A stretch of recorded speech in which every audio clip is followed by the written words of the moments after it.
days ago, I was having a discussion with one of my friends about open world games, and we both came to the agreement that we were rather tired of the genre. Basically, open world games are supposed to have these encapsulating game worlds that make you want to explore and pour hours into, and none of the new titles in the genre are exhibiting these features.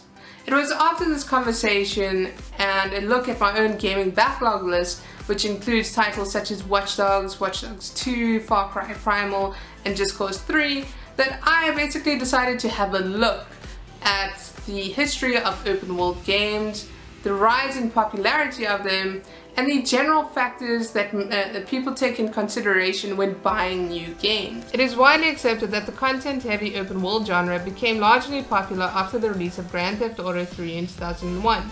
What was considered innovative about GTA 3 was that the purpose of playing it was not solely to complete the in-game story objectives. The open world allowed players the opportunity to completely ignore story missions and craft their own fun by simply interacting with other elements within the game world. After the release of GTA 3, there was a large increase in the availability of open world experiences in the video game market. Recent popular examples within the genre include the Assassin's Creed series, Red Dead Redemption, Middle-earth: Shadow of Mordor, The Witcher 3: Wild Hunt, the Batman Arkham series, Elder Scrolls 4, Oblivion, Elder Scrolls 5, Skyrim, the Just Cause series, No Man's Sky, and many of the entries into the Fallout series. So if the sales of popular open world titles such as GTA 5, Fallout 4, and The Witcher 3 are anything to go by, it's that open world titles are very popular with gamers. But how do gamers determine which game to buy? As the cost of video games continues to rise, gamers have begun to search for a means of validating the need to buy a certain title.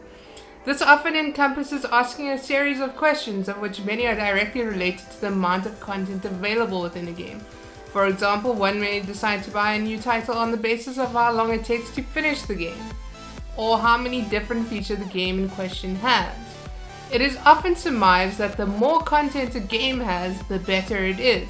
However, it has been proven time and time again that this is not always the case. I love the Assassin's Creed series. However, I cannot deny that gameplay mechanics of the series has not changed all that much since it first came out. Each title starts with a unique story set in a different time period and location, but still maintains the same old tropes that each Assassin's Creed title has. For example, finding 100 or so chests around the map, taking over certain parts of the map by destroying factions, as well as the infamous bird's eye view locations that one has to climb to unlock fast travel in that area. Ubisoft does not limit these tropes to the Assassin's Creed series even, as they can be seen in the Far Cry series in climbing watch or propaganda towers, as well as the Watch Dogs series in searching for the CTOS breaches.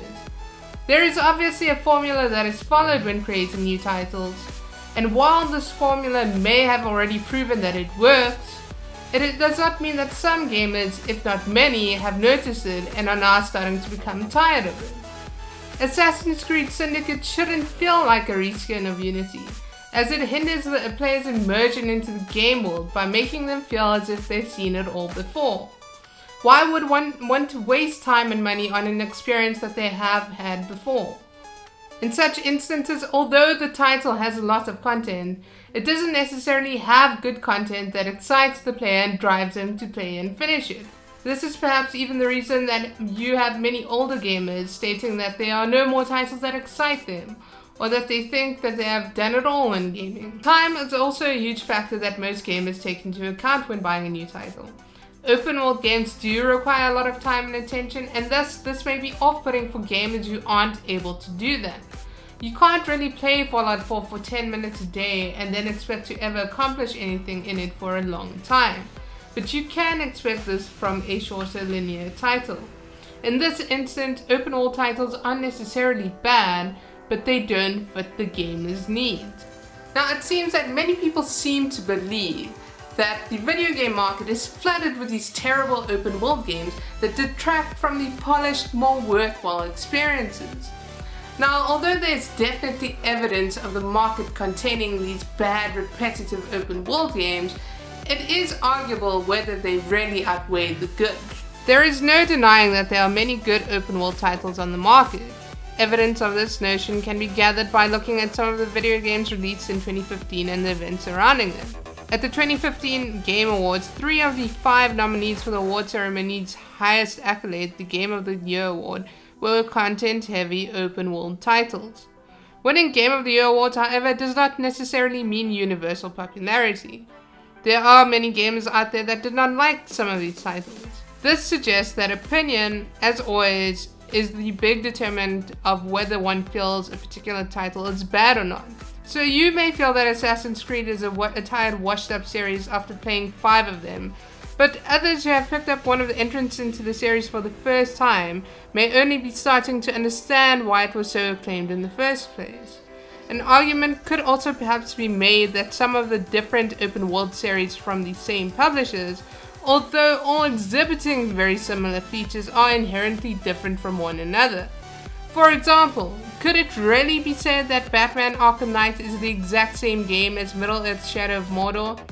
The answer to that question is really up to each person to answer on their own.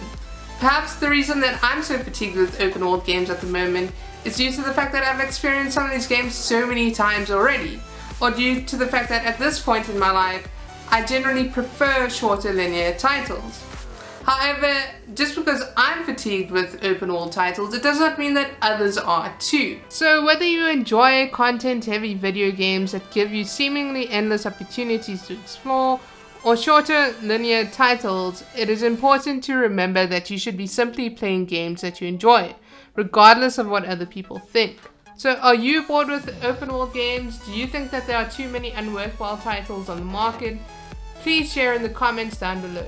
Thanks for watching this video, and if you enjoyed it, please remember to hit the subscribe button. I really appreciate it. That's all for now.